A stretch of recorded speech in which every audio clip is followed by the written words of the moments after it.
The Gift of the Magi. $1.87. That was all. And 60 cents of it was in pennies. Pennies saved 1 and 2 at a time by bulldozing the grocer and the vegetable man and the butcher until one's cheeks burned with the silent imputation of parsimony that such close dealing implied. 3 times Della counted it. $1.87. And the next day would be Christmas. There was clearly nothing to do but flop down on the shabby little couch and howl. So Della did it. Which instigates the moral reflection that life is made up of sobs, sniffles, and smiles, with sniffles predominating. While the mistress of the home is gradually subsiding from the first stage to the second, take a look at the home. A furnished flat at $8 per week. It did not exactly beggar description, but it certainly had that word on the lookout for the mendicancy squad. In the vestibule below was a letterbox into which no letter would go, and an electric button from which no mortal finger could coax a ring. Also appertaining thereunto was a card bearing the name Mr. James Dillingham Young. The Dillingham had been flung to the breeze during a former period of prosperity when its possessor was being paid $30 per week. Now, when the income was shrunk to $20, the letters of Dillingham looked blurred, as though they were thinking seriously of contracting to a modest and unassuming D. But whenever Mr. James Dillingham Young came home and reached his flat above, he was called Jim, and greatly hugged by Mrs. James Dillingham Young, already introduced to you as Della. Which is all very good. Della finished her cry and attended to her cheeks with the powder rag. She stood by the window and looked out dully at a gray cat walking a gray fence in a gray backyard. Tomorrow would be Christmas Day, and she had only $1.87 with which to buy Jim a present. She had been saving every penny she could for months, with this result. $20 a week doesn't go far. Expenses had been greater than she had calculated. They always are. Only $1.87 to buy a present for Jim. Her Jim. Many a happy hour she had spent planning for something nice for him. Something fine and rare and sterling, something just a little bit near to being worthy of the honor of being owned by Jim. There was a pier glass between the windows of the room. Perhaps you have seen a pier glass in an $8 flat. A very thin and very agile person may, by observing his reflection in a rapid sequence of longitudinal strips, obtain a fairly accurate conception of his looks.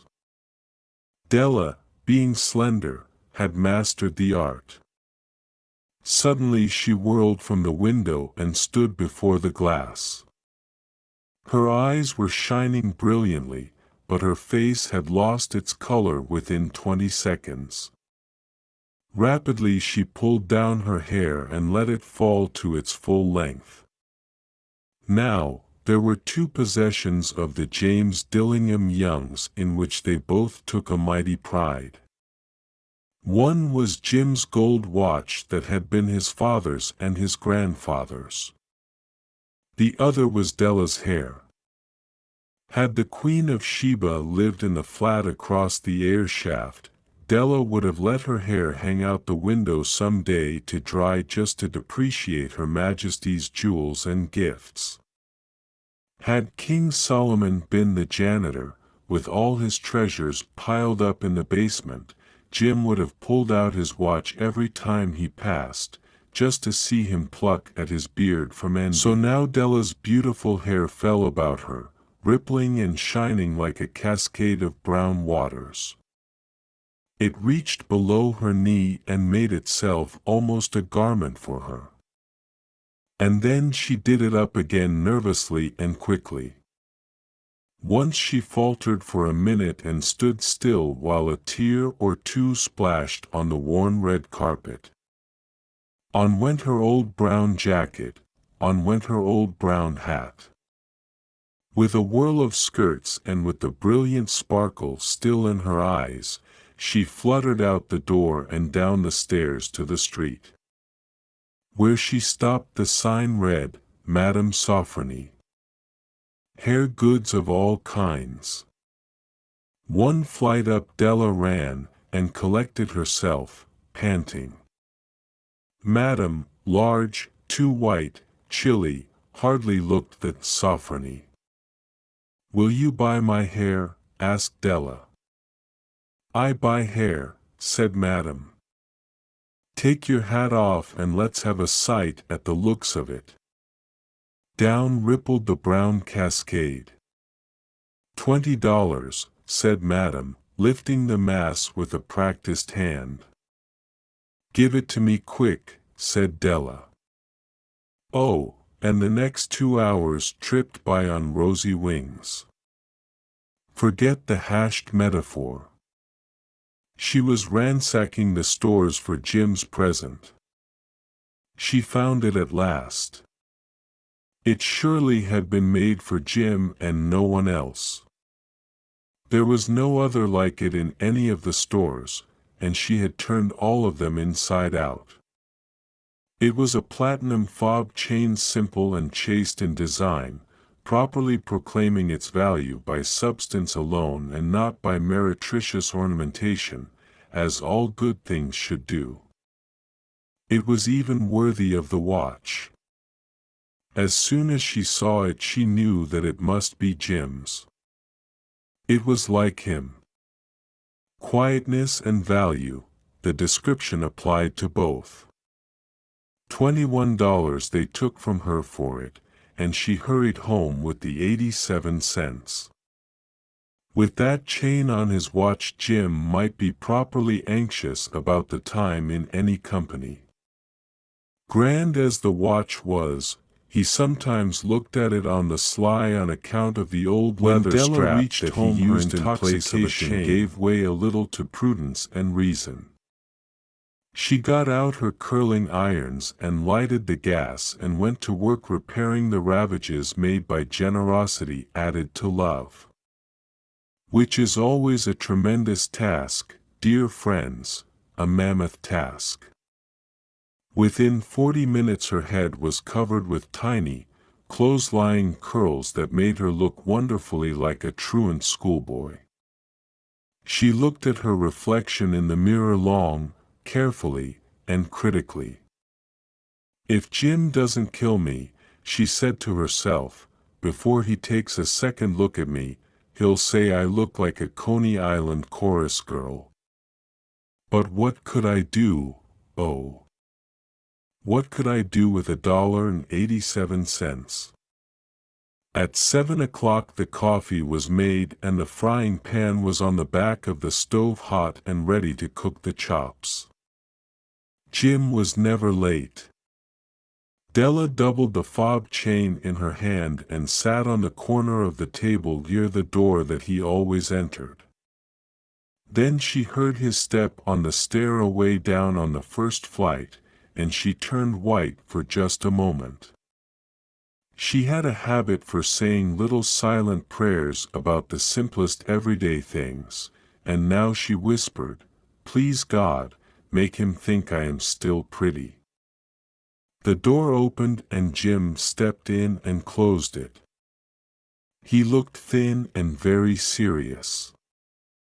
Poor fellow, he was only 22, and to be burdened with a family. He needed a new overcoat and he was without gloves.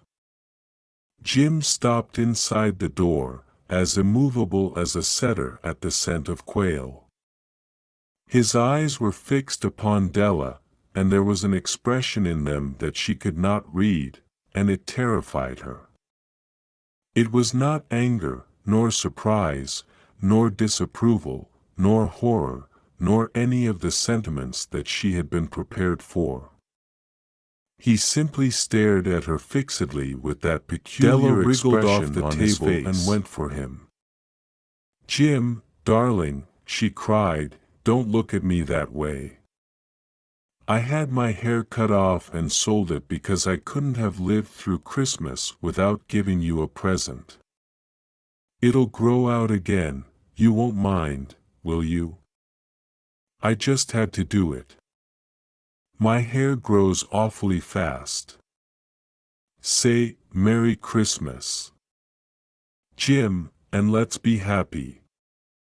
You don't know what a beautiful, nice gift I've got for you." "You've cut off your hair?" asked Jim, laboriously, as if he had not arrived at that patent fact yet even after the hardest mental labor. "Cut it off and sold it," said Della. "Don't you like me just as well, anyhow? I'm me without my hair, ain't I?" Jim looked about the room curiously. "You say your hair is gone," he said, with an air almost of idiocy. "You needn't look for it," said Della. "It's sold, I tell you, sold and gone, too. It's Christmas Eve, boy. Be good to me, for it went for you. Maybe the hairs of my head were numbered," she went on with sudden serious sweetness, "but nobody could ever count my love for you. Shall I put the chops on, Jim?" Out of his trance Jim seemed quickly to wake. He enfolded his Della. "For 10 seconds let us regard with discreet scrutiny some inconsequential object in the other direction. $8 a week or $1,000,000 a year, what is the difference? A mathematician or a wit would give you the wrong answer. The Magi brought valuable gifts, but that was not among them. This dark assertion will be illuminated later on." Jim drew a package from his overcoat pocket and threw it upon the table. "Don't make any mistake, Dell," he said, "about me. I don't think there's anything in the way of a haircut or a shave or a shampoo that could make me like my girl any less. But if you'll unwrap that package you may see why you had me going a while at the string and paper." And then an ecstatic scream of joy, and then, alas! A quick feminine change to hysterical tears and wails, necessitating the immediate employment of all the comforting powers of the Lord of the Flat. For there lay the combs, the set of combs, side and back, that Della had worshipped long in a Broadway window. Beautiful combs, pure tortoise shell, with jeweled rims, just the shade to wear in the beautiful vanished hair. They were expensive combs, she knew, and her heart had simply craved and yearned over them without the least hope of possession. And now, they were hers, but the tresses that should have adorned the coveted adornments were gone. But she hugged them to her bosom, and at length she was able to look up with dim eyes and a smile and say, "My hair grows so fast, Jim." And then Della leaped up like a little singed cat and cried, "Oh, oh." Jim had not yet seen his beautiful present. She held it out to him eagerly upon her open palm. The dull precious metal seemed to flash with a reflection of her bright and ardent spirit. "Isn't it a dandy, Jim? I hunted all over town to find it. You'll have to look at the time 100 times a day now. Give me your watch. I want to see how it looks on it." Instead of obeying, Jim tumbled down on the couch and put his hands under the back of his head and smiled. Dell, said he, let's put our Christmas presents away and keep 'em a while. They're too nice to use just at present. I sold the watch to get the money to buy your combs. And now suppose you put the chops on. The end.